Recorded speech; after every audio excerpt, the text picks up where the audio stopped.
నమస్తే BRN news కి స్వాగతం. గవర్నమెంట్ ఎంప్లాయీస్ గ్రీవెన్స్ డే సందర్భంగా ప్రభుత్వ ఉద్యోగుల నుంచి మొత్తం 8 అర్జీలు స్వీకరించడం జరిగిందని జిల్లా రెవెన్యూ అధికారి టి సీతారామమూర్తి తెలిపారు. శుక్రవారం సాయంత్రం రాజమహేంద్రవరం కలెక్టరేట్లో ఎంప్లాయీస్ గ్రీవెన్స్ డే కార్యక్రమం నిర్వహించారు. ఈ సందర్భంగా జిల్లా రెవెన్యూ అధికారి టి సీతారామమూర్తి మాట్లాడుతూ గతంలో నిర్వహించిన ఉద్యోగుల గ్రీవెన్స్ డే సందర్భంగా స్వీకరించిన అర్జీల పరిష్కారానికి సంబంధించి చేపట్టిన చర్యలు, పరిష్కార స్థితిగతులు వివరించినట్లు తెలిపారు. ప్రతి నెల 3వ శుక్రవారం కలెక్టరేట్లోని పీజీఆర్ఎస్ సమావేశ మందిరంలో ప్రభుత్వ ఉద్యోగుల గ్రీవెన్స్ డే కార్యక్రమంలో ఉద్యోగులు తమ సమస్యలు, వినతులను అధికారుల దృష్టికి తీసుకుని రావాలని జిల్లా రెవెన్యూ అధికారి పేర్కొన్నారు. స్వీకరించిన అర్జీలను నిబంధనల ప్రకారం పరిశీలించి సంబంధిత శాఖల సమన్వయంతో వేగంగా పరిష్కరించేలా చర్యలు తీసుకుంటామని స్పష్టం చేశారు. ప్రభుత్వం ఉద్యోగుల సమస్యలను సకాలంలో పరిష్కరించడమే గ్రీవెన్స్ డే కార్యక్రమం యొక్క ముఖ్య ఉద్దేశమని తెలిపారు.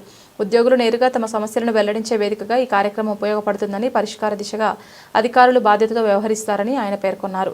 ఈ కార్యక్రమంలో కలెక్టరేట్ పరిపాలనాధికారి ఎండి అలీ, జిల్లా వ్యవసాయ అధికారి ఎస్ మాధవరావు, జిల్లా ఖజానా అధికారి ఎన్వి సత్యనారాయణ, జిల్లా గిరిజన సంక్షేమాధికారి కెఎన్ జ్యోతి, డివిజనల్ పిఆర్ఓ ఎం Lakshmanacharyulu, coordinator superintendent Kumar, CSDT సురేష్తో పాటు పలువురు ఉద్యోగులు పాల్గొన్నారు.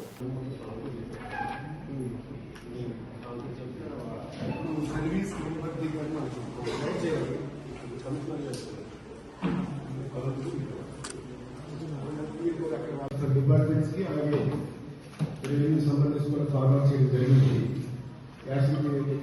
సరిగా చదువుతారు. సో ఆ తర్వాత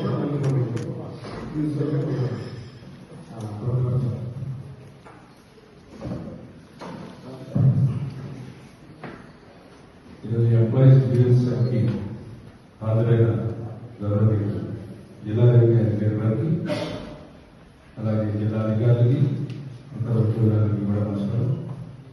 లాస్ట్ ఫ్రైడే నాకు వచ్చిన గ్రీవెన్స్ పిటిషన్స్ పై నేను తీసుకున్న యాక్షన్ రిపోర్ట్ ఒక్కటిగా పెడుతున్నాను.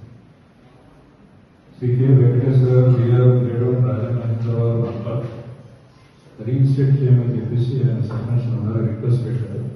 వెరిఫై సర్టిఫికేట్ చేయడం జరిగింది కలెక్టర్ గారికి. తదుపరి కలెక్టర్ గారి మేరకు చర్యలు తీసుకున్నాం. అలాగే బి శ్రీను కడియం బీఆర్ఓ గారు రిజిస్ట్రేషన్ కోసం పెట్టారు. వారిని